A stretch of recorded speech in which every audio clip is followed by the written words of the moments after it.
आज हम ट्रांसफार्मर में होने वाले लॉसेस को फाइंड आउट करने की मेथड्स की स्टडी करेंगे। ट्रांसफार्मर में मेजरली दो प्रकार के लॉसेस होते हैं। Number 1 core loss, number 2 copper loss. Core loss को फाइंड आउट करने के लिए ओपन सर्किट टेस्ट को परफॉर्म किया जाता है या इसे नो लोड टेस्ट भी कहा जा सकता है। कॉपर लॉस को फाइंड आउट करने के लिए शॉर्ट सर्किट टेस्ट का यूज़ किया जाता है। ओपन सर्किट टेस्ट स्टार्ट करने से पहले मैं आपको बताना चाहता हूँ कि कोर लॉस वोल्टेज के मैग्नीट्यूड पर डिपेंड करता है। हम जानते ही हैं कि core loss eddy current loss और हिस्टैरिसीस लॉस का सम होता है। अब ईडी करंट लॉस की बात करते हैं। जब ट्रांसफार्मर को रेटेड वोल्टेज अप्लाई करते हैं उस कंडीशन में रेटेड फ्लक्स प्रोड्यूस होता है, और ये जो रेटेड फ्लक्स प्रोड्यूस हुआ जब ये इस ट्रांसफार्मर की कोर से होकर पास होता है उस कंडीशन में ये फ्लक्स कोर के इनविजिबल होल से लिंक होते हैं और यहाँ ईएमएफ इंड्यूस करते हैं E1, E2, E3, E4, E5। अब इस कोर में सर्कुलेटिंग करंट फ्लो होता है। जब इस कोर में सर्कुलेटिंग करंट फ्लो होगा तो ये कोर इसी को ईडी करंट लॉस बोला है। ये मीनिंग निकलता है कि ईडी करंट लॉस वोल्टेज के मैग्नीट्यूड पर डिपेंड कर रहा है। हिस्टैरिसीस लॉस में क्या होता है, ट्रांसफार्मर की कोर में बहुत सारे स्पिन्स होते हैं जो कि जिगजैग फैशन में होते हैं। जब इसे रेटेड वोल्टेज अप्लाई करते हैं उस कंडीशन में वोल्टेज के मैग्नीट्यूड के अकॉर्डिंग ये मैग्नेटाइज होता है, डीमैग्नेटाइज होता है, और बार बार मैग्नेटाइजेशन और डीमैग्नेटाइजेशन के कारण ये जो कोर है वो गर्म हो जाती है। इसी को हिस्टैरिसीस लॉस बोला है। यहाँ पर ईडी करंट लॉस भी वोल्टेज से डिपेंडेंट है और हिस्टैरिसीस लॉस भी वोल्टेज पर डिपेंडेंट है, और इन दोनों लॉसेस के सम को ही कोर लॉस बोलते हैं। मीन्स ये कोर लॉस भी वोल्टेज पर डिपेंड कर रहा है। जितना ज़्यादा वोल्टेज का मैग्नीट्यूड बढ़ेगा उतना ज़्यादा कोर लॉस होगा। यदि रेटेड वोल्टेज अप्लाई करेंगे ट्रांसफार्मर को तो ट्रांसफार्मर में रेटेड कोर लॉस होगा। बस अब स्टार्ट करते हैं ओपन सर्किट टेस्ट, क्योंकि ओपन सर्किट टेस्ट के लिए जिस कॉन्सेप्ट की नीड थी वो मैंने आपको बता दिया। अब स्टार्ट करते हैं।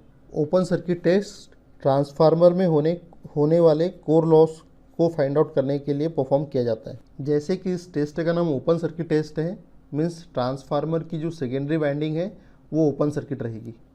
ओपन सर्किट मीन्स कोई भी लोड कनेक्टेड नहीं होगा।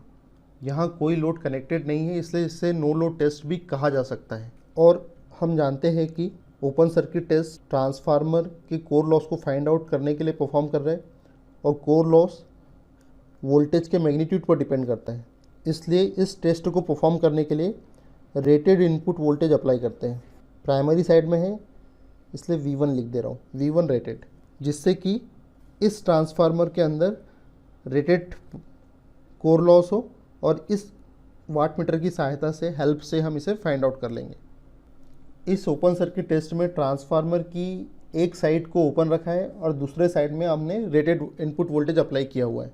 और एक बात और कि ये जो रेटेड इनपुट वोल्टेज हम दे रहे हैं वो हम प्राइमरी साइड भी अप्लाई कर सकते हैं और सेकेंडरी साइड भी अप्लाई कर सकते हैं। लो वोल्टेज साइड भी अप्लाई कर सकते हैं, हाई वोल्टेज साइड भी अप्लाई कर सकते हैं। दोनों ही कंडीशन में जो कोर लॉस का कैलकुलेशन होगा वो इक्वली होगा। आप वाटमीटर चाहे इस साइड लगा दो, चाहे वाटमीटर आप सेकेंडरी साइड लगा दो, दोनों ही कंडीशन में सेम रीडिंग देगा वाटमीटर। ऐसा इसलिए हो रहा है क्योंकि जो ट्रांसफार्मर है, एज्यूम करते हैं कि आपने लो वोल्टेज साइड इनपुट अप्लाई किया, रेटेड इनपुट वोल्टेज अप्लाई किया। जब आप लो voltage side rated input voltage apply करोगे तो ऑटोमेटिकली कोर के through magnetic flux secondary side में जाएगा और सेकेंडरी साइड में भी ईएमएफ इंड्यूस कर देगा। और आपको पता ही है कि इंटायर कोर में सेम फ्लक्स फ्लो हो रहा है, इसलिए जिस साइड नंबर ऑफ टर्न्स ज़्यादा होंगे उस साइड ज़्यादा ईएमएफ इंड्यूस हो जाएगा। इसलिए आप अगर लो वोल्टेज साइड भी अगर रेटेड इनपुट वोल्टेज दे रहे हो तो ऑटोमेटिकली सेकेंडरी साइड में भी रेटेड वोल्टेज इंड्यूस हो जाएगा। और आपको पता ही है कि जो रेटेड इंड्यूस्ड ईएमएफ है वो लोड से इंडिपेंडेंट होता है, लोड से उसका कोई लेना देना नहीं रहता है। मैं आपको पहले भी बता चुका हूँ, क्योंकि चाहे आप लोड लगाए चाहे लोड न लगाए ट्रांसफार्मर की कोर में कांस्टेंट फ्लक्स फ्लो होता है। इसलिए इंड्यूस्ड ईएमएफ लोड की वैल्यू से इंडिपेंडेंट होता है। इसलिए आप लो वोल्टेज साइड भी अगर इनपुट दे रहे हो तो automatically high voltage side EMF induce हो जाएगा। यदि आप हाई वोल्टेज साइड इनपुट दे रहे हो, रेटेड इनपुट वोल्टेज दे रहे हो, तो ऑटोमेटिकली लो वोल्टेज साइड भी ईएमएफ इंड्यूस हो जाएगा। इसलिए आपको जो डिज़ायर्ड कोर लॉस चाहिए उसकी वैल्यू ये वाटमीटर के थ्रू हमें मिल जाएगी। यदि आप रेटेड इनपुट वोल्टेज अप्लाई करोगे तो आपको इस वाटमीटर के थ्रू रेटेड कोर लॉस भी फाइंड आउट हो जाएगा। और ये जो अपने जनरेटर का अरेंजमेंट देख रहे हैं, इस वेरिएक के थ्रू इतना वेरी करेंगे कि इस वोल्ट मीटर पे रेटेड वोल्टेज इंडिकेट होने लग जाए। जैसे ही रेटेड वोल्टेज इंडिकेट होने लग जाएगा इसे फिक्स कर देंगे, क्योंकि रेटेड वोल्टेज देंगे तभी rated core loss find out होगा। इसलिए इस वेरिएक की हेल्प से इतना वोल्टेज बढ़ाएंगे या घटाएंगे कि इस वोल्टमीटर की रीडिंग रेटेड वोल्टेज के इक्वल हो जाए। मेरे इतने एक्सप्लेनेशन से इतना तो क्लियर हो गया कि आप किसी भी side rated input voltage apply करोगे आपको कोर लॉस की वैल्यू फाइंड आउट हो जाएगी। पर बात अब ये आती है कि आप किस साइड रेटेड इनपुट वोल्टेज दोगे। सिंपल सा रीज़न है, अब यहाँ हम कॉस्ट को कंसिड्रेशन में लेकर आएंगे। आप किस साइड इनपुट वोल्टेज लगाओगे, इनपुट वोल्टेज अप्लाई करोगे तो आपको रेटेड कोर लॉस मिलेगा। दोनों साइड मिल रहा है, इसलिए आप लो वोल्टेज साइड को प्रेफरेंस दोगे। यदि आप लो वोल्टेज साइड को प्रेफरेंस दोगे तो ये जो वोल्टमीटर मैं यहाँ लगा रहा हूँ ये मुझे कम रेटिंग का चाहिए। लो वोल्टेज की रेटिंग का वोल्टमीटर भी सफिशिएंट होगा, जिससे कि मेरे इस मेजरमेंट सिस्टम की कॉस्ट रिड्यूस हो जाएगी। और आपको एक बात और पता है कि लो voltage side high current flow होता है और हाई वोल्टेज साइड लो करंट फ्लो होता है। और ऊपर से यहाँ पे कोई लोड लगा नहीं है। जब लोड नहीं लगा है तो बहुत ही कम करंट ड्रॉ करेगा। तो अगर आप हाई वोल्टेज साइड यदि अमीटर लगाओगे तो वो इतना कम करंट होगा कि ये अमीटर भी नाप नहीं पाएगा उसे। इसलिए आप लो वोल्टेज साइड लगाओगे तो नो लोड करंट थोड़ा ज़्यादा आएगा, ज़्यादा फ्लो होगा। और नो लोड करंट की वैल्यू वैसे भी 6 से 7% होती है, तो अगर थोड़ा ज़्यादा रहेगा तो ये अमीटर उसे ईजिली मेज़र कर लेगा। अगर बहुत ही ज़्यादा कम वैल्यू होगी तो ये अमीटर भी उसे अच्छे से मेज़र नहीं कर पाएगा। इसलिए ओपन सर्किट टेस्ट में रेटेड इनपुट वोल्टेज हमेशा लो वोल्टेज साइड देना प्रेफरेंस देते हैं। अब मैं आपको पॉइंट वाइज समझाता हूँ। Open circuit test can be conducted either in HV side और LV साइड। दोनों ही केस में वाटमीटर की रीडिंग सेम होगी। ओपन सर्किट टेस्ट परफॉर्म करते समय सारे के सारे meters voltmeter, ammeter, wattmeter LV side connect करते हैं, क्योंकि लो रेटेड वोल्टेज पे ही हमें डिज़ायर्ड आयरन लॉस प्राप्त हो जाता है, फाइंड आउट हो जाता है। नो लोड करंट की वैल्यू वैसे ही बहुत कम होती है और लो वोल्टेज साइड ज़्यादा करंट फ्लो होता है, हम जानते हैं। इसलिए low voltage side analog ammeter आसानी से इस करंट को मेज़र कर पाएगा। ओपन सर्किट टेस्ट को परफॉर्म करने के लिए वाटमीटर की रिक्वायरमेंट होती है, अमीटर की रिक्वायरमेंट होती है, वोल्टमीटर की रिक्वायरमेंट होती है। वाटमीटर लो पावर फैक्टर नेचर का यूज़ करते हैं क्योंकि नो लोड की कंडीशन में नो लोड करंट फ्लो होता है जो कि बहुत ही कम होता है, 7 से 8% के अप्रॉक्सीमेट होता है, जिससे कि ओपन सर्किट की कंडीशन या नो लोड की कंडीशन में ट्रांसफार्मर में कॉपर लॉस बहुत ही कम होता है, जिसे नेगलेक्ट किया जा सकता है। मीन्स रेजिस्टिव लॉस बहुत कम हो रहा है। बट नो लोड की कंडीशन में आपको पता ही है कि ट्रांसफार्मर की कोर मैग्नेटाइजिंग करंट ड्रॉ करती है और magnetising nature means inductive nature. इसलिए लो पावर फैक्टर वाटमीटर का यूज़ किया जाता है। वोल्टमीटर की रेंज लो वोल्टेज साइड के रेटेड वोल्टेज के अप्रॉक्सीमेट यूज़ करते हैं। मीटर बहुत ही कम रेटिंग का यूज़ करते हैं क्योंकि नो लोड करंट बहुत ही कम फ्लो होता है, 7 से 8% ऑफ रेटेड करंट, इसलिए लो रेटिंग अमीटर का यूज़ किया जाता है। और वोल्टमीटर की रेंज लो वोल्टेज साइड के रेटेड वोल्टेज के नियर होती है। ओपन सर्किट की कंडीशन में ट्रांसफार्मर में जो करंट फ्लो होता है वो 7 से 8% ऑफ रेटेड करंट होता है, जो कि बहुत ही कम होता है। इसलिए हम कॉपर लॉस को नेगलेक्ट कर रहे हैं, मतलब इसके अंदर कॉपर लॉस हो तो रहा है लेकिन बहुत कम हो रहा है, जिसे नेगलेक्ट किया जा रहा है। लेकिन इस ओपन सर्किट टेस्ट में हम रेटेड वोल्टेज अप्लाई कर रहे हैं, इस वजह से इस ट्रांसफार्मर में जो कोर लॉस हो रहा है वो रेटेड हो रहा है। तो इस कोर लॉस की रिक्वायरमेंट को फुलफिल करने के लिए ये ट्रांसफार्मर करंट कहाँ से ड्रॉ करेगा? यहीं से, इस जनरेटर से ड्रॉ करेगा। तब इस वाटमीटर के से होता हुआ करंट फ्लो होगा और इस वाटमीटर की इस प्रेशर कॉइल के ऊपर वोल्टेज अपेयर होगा। इसलिए इस ट्रांसफार्मर में होने वाले कोर लॉस को ये जो वाटमीटर है ये मेज़र कर लेगा। इस ओपन सर्किट टेस्ट की हेल्प से आप फॉलोइंग पैरामीटर्स को फाइंड आउट कर सकते हैं, जैसे कि number 1 core loss. Number 2, shunt branch parameter. Number 3, eddy current loss and hysteresis loss can be separated. Fourth, turns ratio can be calculated. Core loss कैसे फाइंड होता है ये तो मैं आपको बता ही चुका हूँ। मानते हैं कि ट्रांसफार्मर की प्राइमरी वाइंडिंग को या फिर लो वोल्टेज वाइंडिंग को रेटेड वोल्टेज V1 अप्लाई किया जा रहा है। मीन्स इस वोल्टमीटर की रीडिंग भी किसके इक्वल होगी? V1 के इक्वल होगी, क्योंकि हमें रेटेड लो वोल्टेज अप्लाई करना है। और इस टेस्ट में ट्रांसफार्मर की सेकेंडरी वाइंडिंग ओपन है। उस कंडीशन में जो करंट फ्लो होगा वो नो लोड करंट फ्लो होगा, जिसे I0 से इंडिकेट करेंगे, नो लोड करंट। और कोई लोड भी कनेक्ट नहीं है। उस कंडीशन में ट्रांसफार्मर का no load power factor cos phi nought मान लेते हैं। cos phi nought no load power factor of transformer. जो पावर लॉस होता है वो एक्टिव पावर की कैटेगरी में आता है, क्योंकि वो एक्टिव पावर होती क्या है? जो पावर डिसिपेट हो, खर्च हो, वही एक्टिव पावर है। तो ये जो कोर लॉस है वो भी क्या हो रहा है? डिसिपेट हो रहा है हीट की फॉर्म में, इसलिए वो भी एक्टिव पावर है।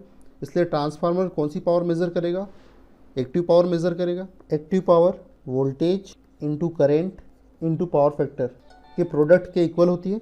तब इस वाटमीटर की रीडिंग कोर लॉस की रीडिंग दे रहा है, इसलिए P कोर लॉस। वोल्टेज कितना मेज़र कर रहा है? जो वोल्टमीटर की रीडिंग है वही इस वाटमीटर का वोल्टेज होगा, क्योंकि V1 रेटेड इनपुट वोल्टेज। इस वाट मीटर के अंदर कितना करंट फ्लो होगा? जितना इस अमीटर में से फ्लो हो रहा है। और अमीटर में से कितना करंट फ्लो होगा? नो लोड करंट, क्योंकि कोई लोड लगा नहीं हुआ है।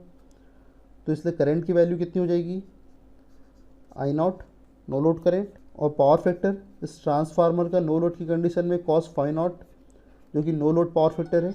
ये रेटेड इनपुट वोल्टेज है लो वोल्टेज साइड, ये नो लोड करंट है। Rated input voltage at low voltage side, और ये no load power factor of transformer. यही वाटमीटर की रीडिंग है। ये वाटमीटर की रीडिंग में नो लोड की कंडीशन में कोई कॉपर लॉस भी इंक्लूड है, बट कॉपर लॉस इतना कम हो रहा है कि उसे नेगलेक्ट कर सकते हैं, क्योंकि बहुत ही कम करंट फ्लो हो रहा है। नो लोड करंट बहुत ही कम होता है, 6 से 7% होता है रेटेड वोल्टेज का, रेटेड करंट का 6 से 7% होता है, क्योंकि बहुत कम होता है। इसकी वैल्यू इसमें इंक्लूड है, लेकिन उसे नेगलेक्ट कर रहे हैं हम। इसलिए ओवरऑल रीडिंग को कोर लॉस ही एज्यूम कर रहे हैं। कोर लॉस की value V1 rated into I0 into cos phi not. ये जो कोर लॉस की वैल्यू है ये वाटमीटर की रीडिंग से हमें मिल जाएगी। V1 रेटेड वोल्टमीटर की रीडिंग से हमें मिल जाएगा। I0 अमीटर की रीडिंग से हमें मिल जाएगा।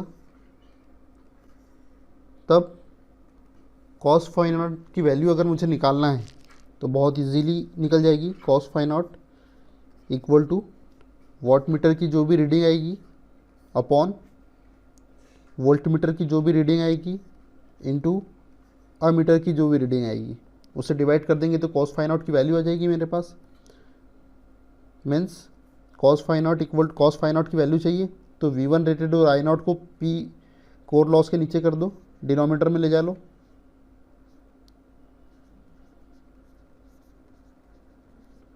Upon V1 into I0। Core loss को शॉर्ट फॉर्म में CL लिख रहा हूँ। अब cos phi नॉट की भी वैल्यू मेरे पास आ चुकी है।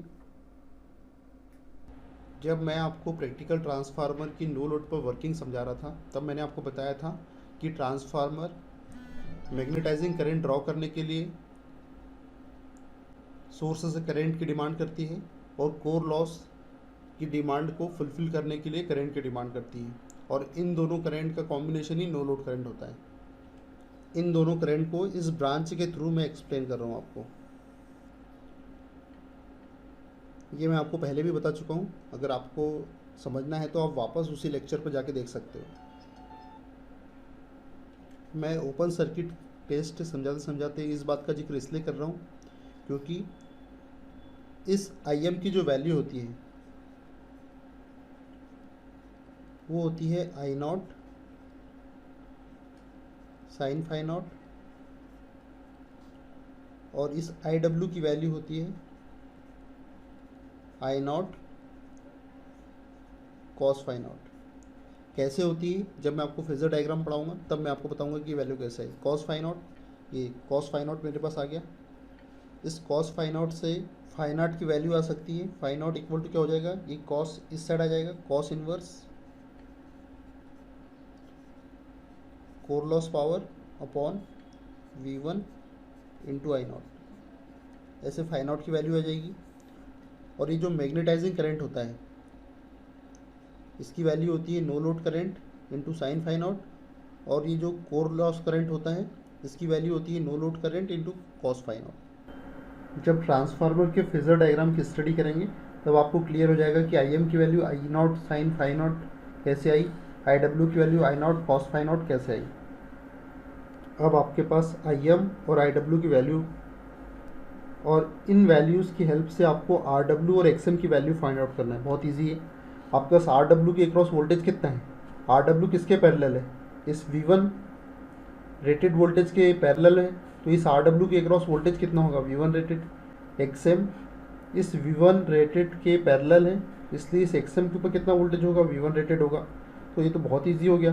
जब आपको आई डब्ल्यू आर डब्ल्यू और एक्स एम की वैल्यू फाइंड आउट करना है तो रेजिस्टेंस होता है क्या है, voltage upon current X M. तो आर डब्ल्यू की वैल्यू क्या हो जाएगी, यहाँ से आर डब्ल्यू के ऊपर वोल्टेज कितना है, V1 रेटेड, और आर डब्ल्यू से करंट कितना पास हो रहा है, आई डब्ल्यू। तो ये आर डब्ल्यू की वैल्यू आ गई हमारे पास। एक्स एम की वैल्यू अगर आपको फाइंड आउट करना है उस कंडीशन में, एक्स एम के ऊपर कितना वोल्टेज है, V1 रेटेड, क्योंकि पैरेलल में है एक्स एम और V1 रेटेड। तो एक्स एम के ऊपर वोल्टेज कितना होगा, V1 रेटेड, और एक्स एम में करंट कितना फ्लो हो रहा है, आई एम। तो voltage upon current equals to resistance. आपको एक बात का और ध्यान रखना है कि मैग्नेटाइजिंग करंट जो होता है वो वर्किंग कंपोनेंट से ज़्यादा होता है, इसलिए जब मैग्नेटाइजिंग करंट ज़्यादा होगा तो एक्स एम की वैल्यू कम हो जाएगी, और आई डब्ल्यू की जो वैल्यू होती है वो आई एम के कंपेरिजन में बहुत ज़्यादा कम होती है, इसलिए आर डब्ल्यू की वैल्यू ज़्यादा होगी। तो इससे एक कंक्लूजन ये निकला कि R W is greater than X M, और आपने ओपन सर्किट टेस्ट की हेल्प से आर डब्ल्यू भी निकाल लिया और एक्स एम भी निकाल लिया, क्योंकि आपके पास V1 रेटेड ये वोल्टमीटर की रीडिंग दे देगी आपको, और आई डब्ल्यू की वैल्यू कैसे मिलेगी आपको, I nought no load current, तो ये एमीटर की रीडिंग दे देगी आपको आई नॉट, और कॉस फाई नॉट आपने, और कॉस फाई नॉट की वैल्यू आप इस फार्मूले से फाइंड आउट कर लोगे, cos phi nought equals to core loss power upon V1 rated into no load current. इस प्रकार आपने ओपन सर्किट टेस्ट की हेल्प से कोर लॉस की वैल्यू फाइंड आउट कर ली, आपने no load current find out कर लिया, आपने आई डब्ल्यू की वैल्यू फाइंड आउट कर ली, आई एम की वैल्यू फाइंड आउट कर ली, आर डब्ल्यू की वैल्यू फाइंड आउट कर ली, एक्स एम की वैल्यू फाइंड आउट कर ली। So thank you guys, please like and share in study related groups and press the bell icon. Thank you.